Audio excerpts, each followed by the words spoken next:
Bueno, tengo aquí una recopilación de revistas, selecciones del Reader Digest. Esto es una colección de lo mejor que se publicaba en los Estados Unidos y entonces se reunía en un solo número.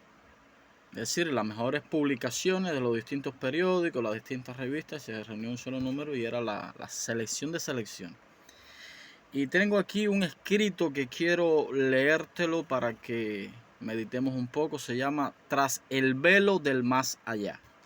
Es un escrito en mayo del 1949, en la página 53. Dice: después de un duro día de trabajo con sus pacientes, el doctor Baird Mitchell, famoso neurólogo de Filadelfia, se había retirado a descansar. De pronto lo despertó el violento repiquetar del timbre. Bajó a abrir la puerta de la calle y encontró allí a una niñita medio arrebujada con un ligero chal y llena de angustia. Dice la niña: mi madre está muy enferma. ¿Quiere usted venir a verla, por favor? La noche era fría y un viento cortante arremolinaba la nieve. El doctor Mitchell estaba muy cansado y trató de arguir con la pequeña mensajera, pero hubo algo en su modo de hablar que le hizo ceder. Vistióse y la siguió. La madre era víctima de un grave ataque de pulmonía. El doctor, después de prestarle la asistencia necesaria, la felicitó por la inteligencia y la tenacidad de su hijita. Pero mi hija murió hace un mes, dijo la mujer. Sus zapatos y su chal están en ese armario. El doctor Mitchell abrió el mueble y vio allí, asombrado y perplejo, las mismas ropas usadas por la niñita que le condujo hasta la casa. Estaban secas y sin huella alguna de haber sido expuestas a la intemperie aquella noche de invierno. Tremendo. Es decir que la niña fue y le avisa al doctor que su madre estaba muriendo, pero la niña realmente ya había muerto. Segundo caso, dice aquí, recuerden que eso es Tras el velo del más allá. Son misterios que la ciencia no ha podido explicar y muchas personas no entienden. Cierta noche, cuando el vapor fluvial Pennsylvania ancló en San Luis, el timonel Samuel Clemens. Samuel Clemens, recordemos que es Mark Twain, el escritor norteamericano. Escribió muchos libros, muchas novelas. Samuel Clemens fue a dormir a casa de su hermana y tuvo este sueño. Vio que su hermano menor Henry yacía en la sala dentro de un ataúd metálico y tenía sobre el pecho un ramillete de flores blancas con una rosa roja en el centro. Tan vívido fue todo aquello que al despertar Samuel lo tuvo por cosa cierta y se vistió apresuradamente con el propósito de ir a la sala y hacer compañía al cadáver de su hermano. Fue un sueño que tuvo, pero él pensó que era verdad que había pasado y se despertó y fue a ver el cadáver de su hermano. Pero salió primero a la calle y no bien había caminado media cuadra cuando se dio cuenta de que todo había sido un sueño. Después de contárselo a su hermana, lo alejó de la mente. Se da cuenta que es un sueño, se lo cuenta a la hermana, pero bueno, lo olvidó. En el Pensilvania, con Samuel y Henry a bordo, hizo un buen viaje hasta Nueva Orleans. Y allí Samuel fue trasladado al vapor A.T. Lacey, que zarpó 2 días después que el primero. Poco más allá de Memphis, el Pensilvania estalló. Estalla el barco. Y Samuel Clemens halló a su hermano en un hospital improvisado en Memphis.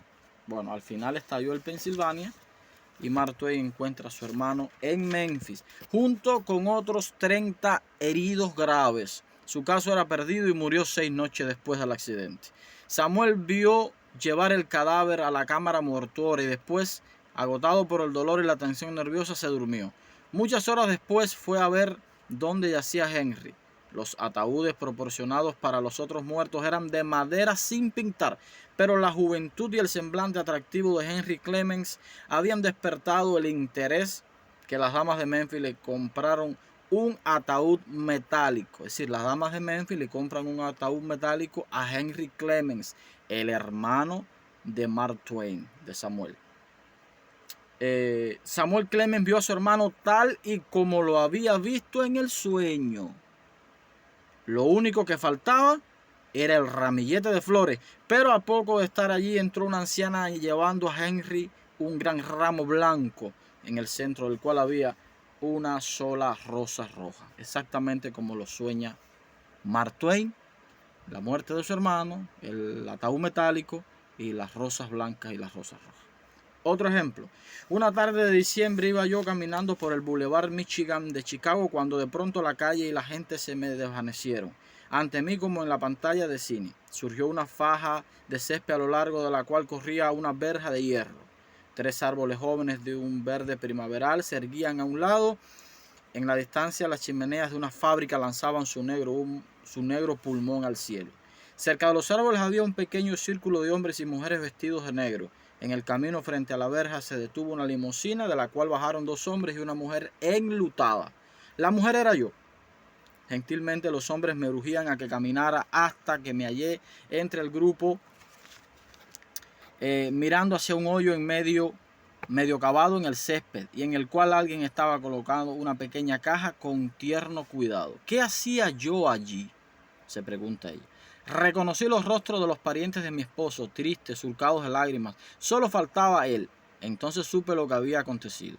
Tal como había surgido la ilusión, se desvaneció súbitamente y volví a la realidad.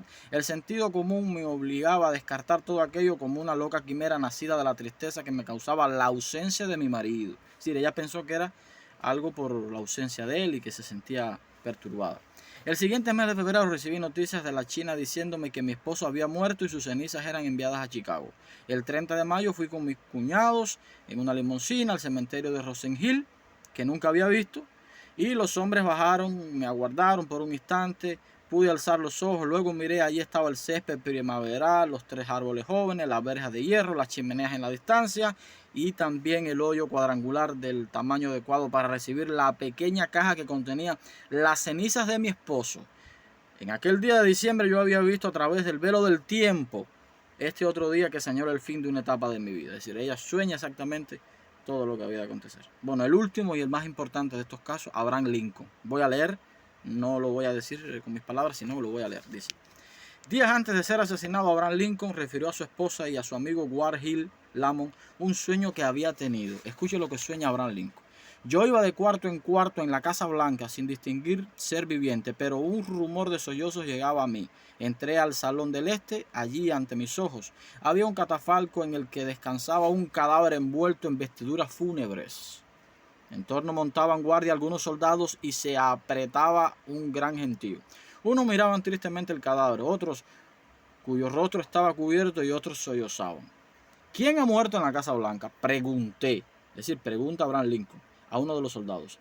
El presidente, me contestó, fue muerto por un asesino. De entre el gentío se alzó un recio gemido de dolor que me despertó. No dormí más aquella noche y aunque solo sea un sueño, me ha molestado extrañamente desde entonces. Bueno, sabemos que Abraham Lincoln murió exactamente asesinado por un fanático esclavista.